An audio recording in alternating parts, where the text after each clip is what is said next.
बंगाल की खाड़ी में उठा रेमल चक्रवात पश्चिम बंगाल समेत नॉर्थ ईस्ट के हिस्सों में अपना असर दिखाने लगा है। जिस गति से ये चक्रवात आगे बढ़ा है, उससे न सिर्फ स्थानीय जनजीवन प्रभावित हुआ है, बल्कि आने वाले दिनों में पूर्वोत्तर के किसानों के लिए भी बड़ी चुनौतियां पैदा करती हैं। वहीं देश के प्रमुख कृषि वैज्ञानिकों और इस क्षेत्र में काम कर रहे विशेषज्ञों की माने तो रेमल चक्रवात से समुद्री इलाके को छोड़ दें तो बाकी जगहों के किसानों को बड़ा फायदा मिलेगा। वैज्ञानिकों का कहना है कि चक्रवात की गति से मानसून के बादलों को न सिर्फ आगे बढ़ने की गति मिली है, बल्कि मानसून के सही समय पर पहुंचने की और पुख्ता मोहर लग चुकी है। रेमल चक्रवात की सक्रियता से मौसम विभाग से लेकर सक्रिय हो गया है। जिस तरीके का असर चक्रवात में शुरुआती दौर में पश्चिम बंगाल और आसपास के समुद्री तटों पर दिखने को मिला, उससे जनजीवन प्रभावित हुआ।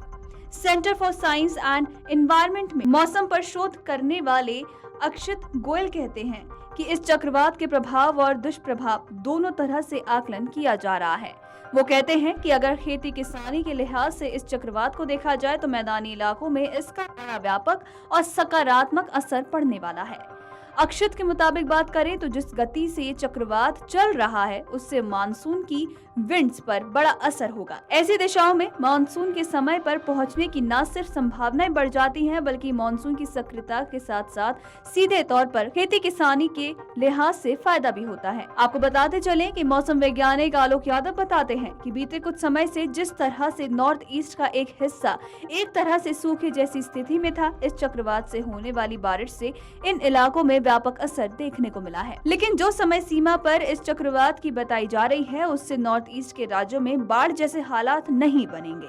ऐसी दशा में लंबे समय से बारिश की दरकार रखने वाले इन राज्यों में भी खेती किसानी के साथ साथ सामान्य जनजीवन को फायदा होने का अनुमान लगाया जा रहा है। CSE के अक्षर बताते हैं कि मैदानी इलाकों में राज्यों में इस चक्रवात का सीधे तौर पर कोई भी असर नहीं होने वाला है। इसलिए बिहार, झारखंड, छत्तीसगढ़, मध्य प्रदेश, उत्तर प्रदेश, हरियाणा और पंजाब समेत उत्तराखंड के मैदानी इलाकों में खेती के लिहाज से किसानों को किसी तरीके का कोई नुकसान नहीं होने वाला है।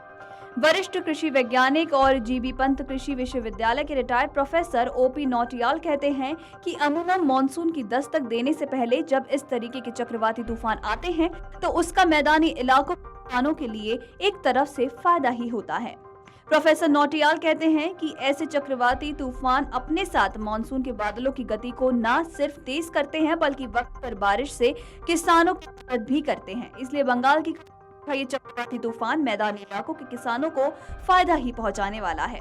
आपको बताते चले कि मौसम विभाग के महानिदेशक मृत्युंजय महापात्रा कहते हैं कि रेमल चक्रवात का असर समुद्री तटों पर तो असर दिखा, पश्चिम बंगाल के अलावा नॉर्थ ईस्ट के कुछ राज्यों में भी इसका प्रभाव पड़ने वाला है। महानिदेशक कहते हैं कि किसानों पर चक्रवात का असर तो पड़ेगा, लेकिन ये असर समुद्री इलाकों के किसानों तक सीमित रहेगा। वो बताते हैं कि मैदानी इलाकों में इस चक्रवात का किसानों के लिहाज से कोई दुष्प्रभाव नहीं पड़ने वाला है। वैसे भी 5 दिनों के बाद ये चक्रवात शांत हो जाएगा। Video desk amarujala.com। Exit poll 2024 1 जून शाम 6 बजे से, लोकसभा चुनाव के नतीजे 4 जून सुबह 7 बजे से। देखिए चुनाव नतीजों से जुड़ी हर खबर सबसे पहले, सबसे सटीक, केवल अमर उजाला पर, amarujala.com।